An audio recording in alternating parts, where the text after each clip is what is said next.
2021 was a great year for new releases, and in this video, I'm going to recap 5 different products that caught my eye. Carl and Richard have also made a video about their picks, so if you haven't seen that yet, check it out. But first up on my list is the iFootage Shark Slider Nano. Now I heard about this product back in 2020 before I started working here, and I've been really eager to give it a try. So when I saw that we had it here in our studio, I was really pleased that it actually lived up to my own personal hype.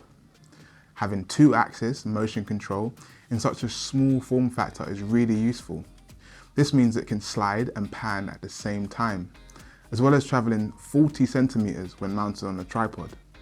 For control, you can use the iFootage app to set your parameters, or you can use the touchscreen in its gesture learning mode, which makes setting up shots fast and easy.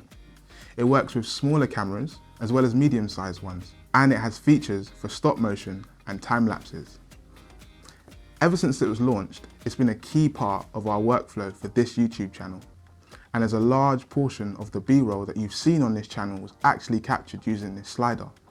It takes Sony MPF style batteries, which is how we power it mostly, but you can also power it via the USB-C port cable.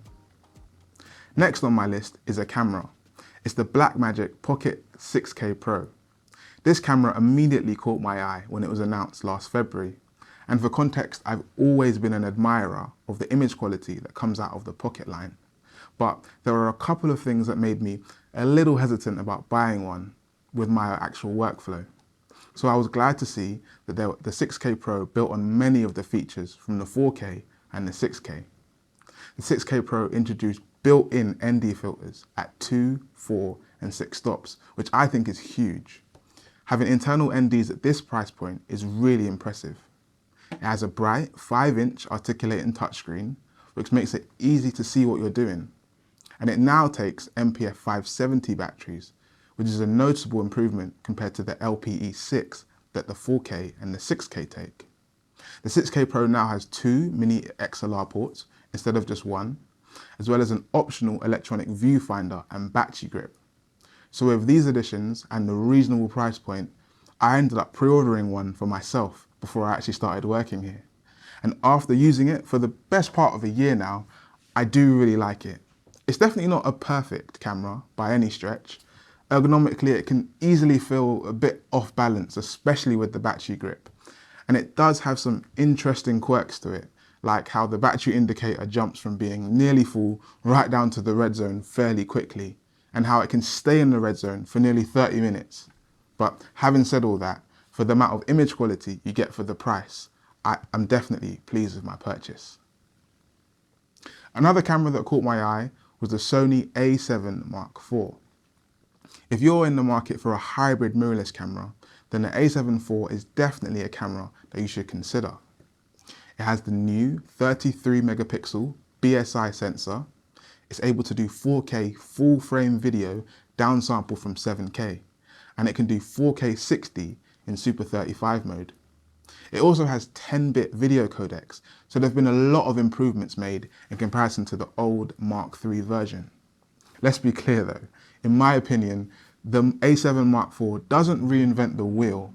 It shares nearly the same design aesthetics to the A7S III, but I don't think the A7IV is trying to be revolutionary. For me, I think it's trying to be a great hybrid mirrorless camera, a jack of all trades between video and stills. And in that arena, at this price point, I think it might just be the best hybrid option out there right now. Okay, so I haven't had my hands on the last 2 products on my list just yet, but they both stood out to me towards the end of the year. And that's the new DJI Mic and the new Amaran COB 60D and 60X lights. With the DJI Mic, this piqued my interest because it's DJI's first ever audio product. And while it definitely bears a lot of similarities to the Rode Wireless Go system and the Hollyland Lark 150 set, I am excited to test out the range that DJI are claiming. As a Rode Wireless Go Generation 1 owner, I like the included charging case, which makes it seem, I don't know, a little bit simpler, along with the additional backup audio track that you can record at -6 dB, which could really help fight audio clipping in those instances where there are loud, unexpected noises. And then last on my list is the Amaran COB 60D and 60X. I've been really impressed recently by the amount of light output and features Aperture have been putting into their more affordable Amaran line. So these two 65-watt bi-color and daylight fixtures stood out to me right away. I'm liking the look of their small and portable form factor, along with having MPF power and DTAP power options. Even though they have a small footprint, it features a full-size Bowens mount, which I think is key. Why? Because I've seen a lot of other smaller size lights opting for smaller size mounts. So having a universal Bowens mount here is a nice touch. So all in all, the COB 60D and 60X promise to pack a big punch for its compact size. So I'm really excited to test them out. And I think they're going to make great versatile lights. But let me know what you think. Were there any products that caught your eye over the past year? Do you have a top 5 favourite list? If you do, let us know down below. And as always, if there's any products you'd like to buy, you can head over to proav.co.uk. Thank you so much for watching. Take care.